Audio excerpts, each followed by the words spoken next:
Bonjour, bienvenue dans ma bibliothèque. Nous sommes à Montréal le 16 novembre 2014. Mon nom est Bruno Lalonde. Aujourd'hui, je vous lis un passage, je ne sais pas encore lequel, de ceci. Ah oui, ça vous dit beaucoup quelque chose, ça.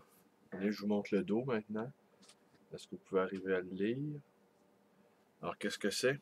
Un livre assez rare. La vérité sur la question métisse au Nord-Ouest par Adolphe Ouimet. Biographie et récit de Gabriel Dumont. Et sur les événements de 1885 par B.A.T. de Montigny, recorder de Montréal, chevalier de l'ordre militaire de Pineuf, paru à Montréal en 1889, soit 4 ans après la pendaison de Louis Riel. Alors oui, le 16 novembre 1985 a été pendu l'un des plus grands héros de notre histoire, Louis Riel. Et comme nous n'avons pas la pleine maîtrise de notre existence, nous n'avons pas non plus également la pleine maîtrise des symboles liés à notre existence. Nous avons eu beaucoup de héros au cours de notre épopée sur ce continent nord-américain, nous qui étions des Français, mais qui sommes devenus quelque chose d'autre. Et Louis Riel était précisément quelqu'un d'autre, un métis, c'est-à-dire un sang mêlé, si vous préférez.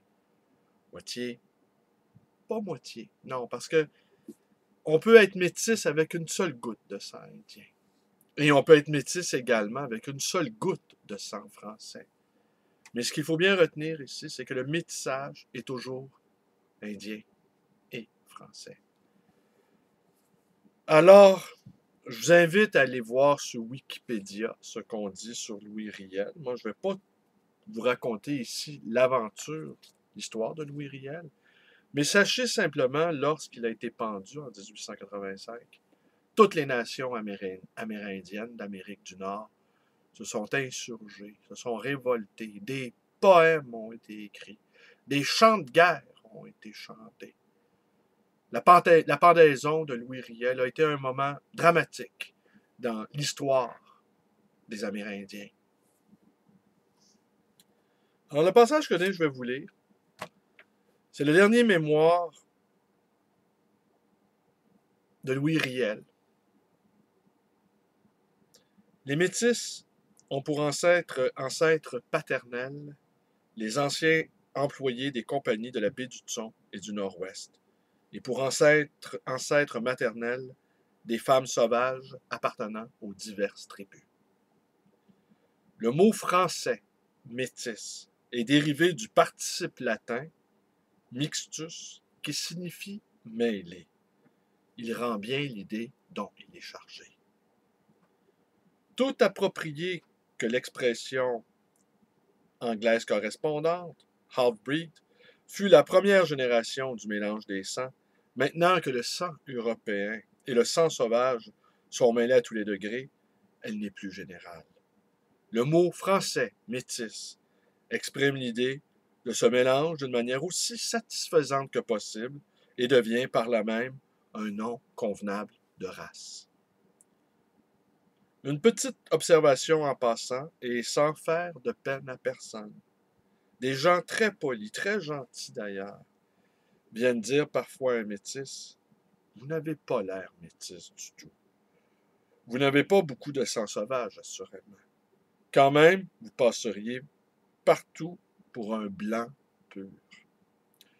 Le métis, à moitié déconcerté par le ton de ses assertions, voudrait bien revendiquer son origine tant d'un bord que de l'autre. La crainte de troubler ou de dissiper tout à fait la douceur des persuasions de ses interlocuteurs le retient. Pendant qu'il hésite à choisir entre ces différentes réponses qui se présentent à son esprit, des paroles comme celle-ci achèvent d'emporter son silence d'assaut. Ah bah, vous n'avez presque pas de sang sauvage. Vous n'en avez pas pour la peine.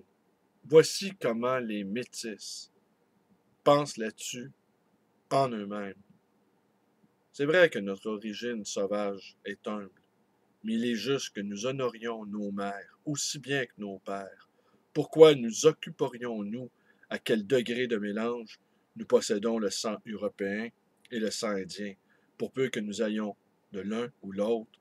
La reconnaissance et l'amour filial ne font-ils pas une loi de dire nous sommes métis? Je vais vous montrer, je présente quelqu'un. Oui. Lui, on ne l'a pas vraiment adopté encore. On ne l'adoptera pas, en fait, parce que c'est le chat d'un voisin. Hier soir, on a reçu des invités. Et à minuit, lorsque nous les avons... Ah, aïe aïe. Ah ben, ouais. C'est... Aïe aïe, Timo. Alors, il s'appelle Timo. Oui, d'accord, d'accord. C'est le chat. C'est le chat d'un voisin. Et hier soir, il est rentré dans l'appartement. Je l'ai pris dans mes bras, il s'est mis à ronronner. Et j'ai passé ma nuit avec ce Timo qui n'a pas cessé de m'arracher. Ben là, ben là, qui n'a pas cessé de m'arracher le peu de cheveux qui me reste. Alors, c'est un petit mot avec beaucoup de caractère. Ben oui, ben oui, ben oui, ben oui, ben oui. Bon, allez, vas en paix, mon petit mot. Alors là, il explore la bibliothèque, se promène partout, fait tomber des livres. J'ai téléphoné à mon voisin pour lui dire que nous avions recueilli Timo, qui a passé la nuit, cette première nuit où la neige a recouvert le sol, petite neige fine, et Timo, donc, a été à l'abri de cet hiver qui est en train d'apparaître. Attendez. Est-ce que je vous lis un autre passage?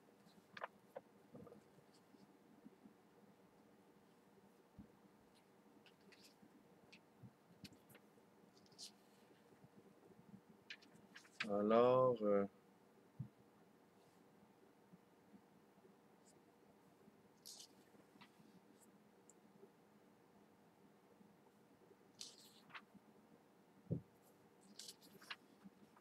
oui, attendez, j'ai oublié un dernier passage. Il nous parle de...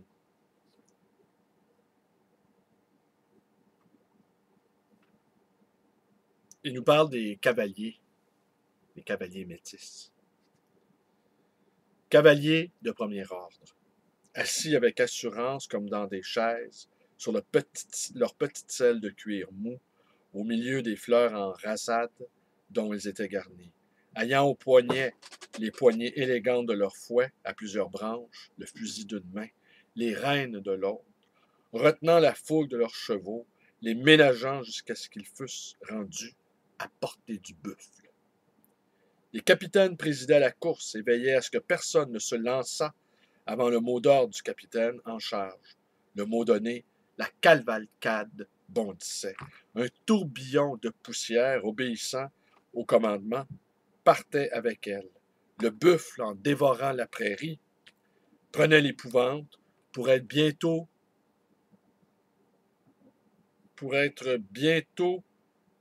rejoint par les coursiers alertes. Les cavaliers entraient pêle-mêle dans la bande de bœufs et choisissaient à qui mieux les animaux les plus gras. Chacun tirait, tous tiraient en tâchant de ne point se frapper les uns les autres en prenant garde aux hommes et aux chevaux. J'ai vu ces courses, j'y ai pris part. Elles sont terribles. L'adresse des chasseurs, avec leur extrême attention, et surtout la providence, pouvait seule prévenir les malheurs au risque desquels ces courses avaient lieu. De loin, c'était le plus grand spectacle d'une fusillade dans un nuage. Le Conseil des chasseurs faisait les règlements.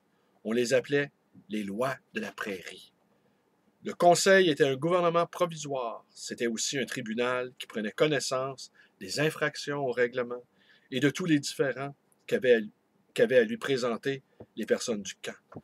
Les capitaines, avec leurs soldats, exécutaient les ordres et les jugements du Conseil. Dans les affaires ordinaires, le Conseil agissait d'après son autorité telle qui lui avait été confiée, mais en matière d'importance plus grande.